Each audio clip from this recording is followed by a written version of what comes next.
Digital detox. Can cutting screen time restore your brain health?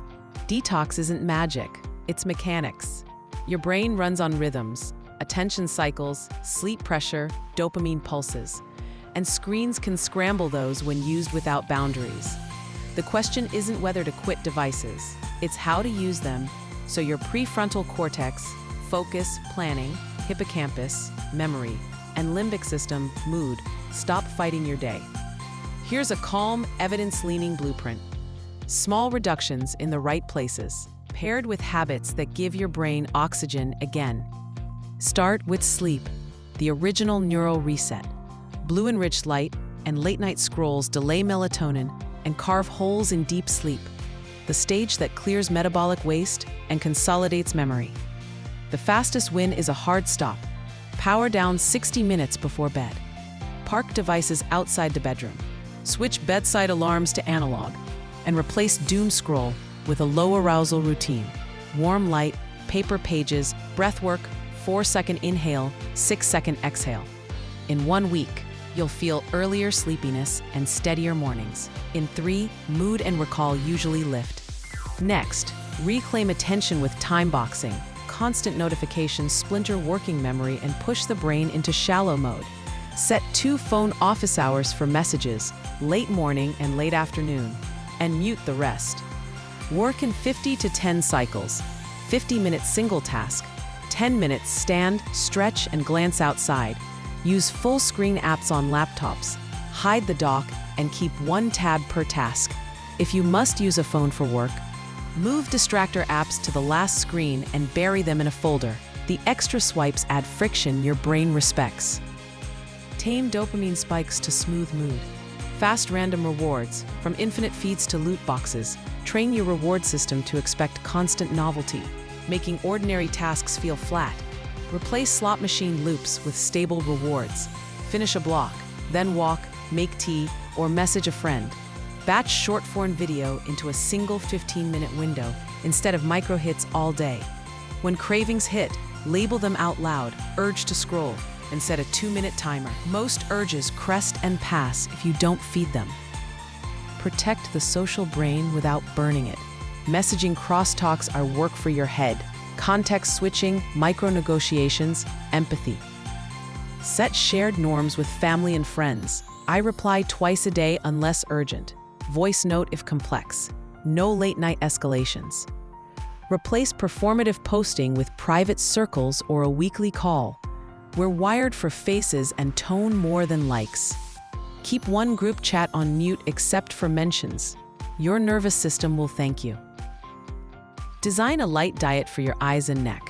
Every 20 minutes, look 20 feet away for 20 seconds. Blink deliberately to reset your tear film. Raise screens to eye level, keep wrists neutral, and sprinkle in micro moves. Neck turns, scapula slides, hip hinges. Pain is pricey on cognition. Comfort is a focus tool. Run a 14-day reset that fits real life. Day 1 to 3, audit and adjust. Check your screen time report. Uninstall 1 app that only steals. Move socials off the home screen. Turn off all but person-to-person notifications. Set do not disturb schedules. Day 4 to 7, build replacement loops. Morning light walk before any scroll. First coffee after water and 3 breaths. First feed check after your first work block. Evening swaps, reading, stretching, puzzles, or slow TV with the room lights warm. Day 8 to 14, deepen the guardrails. 1 screenless meal daily, a 2-hour deep block most days with phone in another room. 1 full low-stim Sunday with maps, music allowed, socials off. Journal 2 lines nightly, energy, focus. For teens and families, make it a contract, not a crackdown.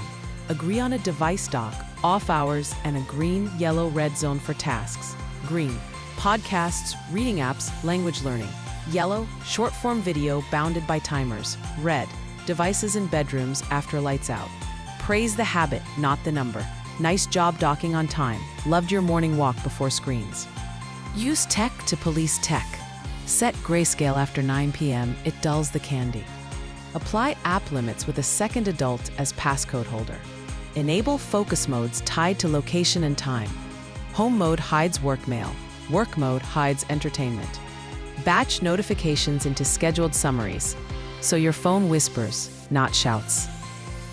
Expect withdrawal, then relief. The first week often brings restlessness and phantom reaches for the phone. Treat them like training soreness, not failure. By week 2, most people report fewer intrusive thoughts, more vivid dreams, and sharper recall of names and tasks. That's your hippocampus getting room to file again. When to seek help. If mood sinks for 2 weeks, sleep won't come despite good hygiene, or compulsive use harms school, work, or relationships. A clinician, sleep specialist, or therapist can check for anxiety, depression, ADHD, or sleep disorders and tailor supports. Self-experiments help, but healthcare exists for a reason. Keep what works after the reset.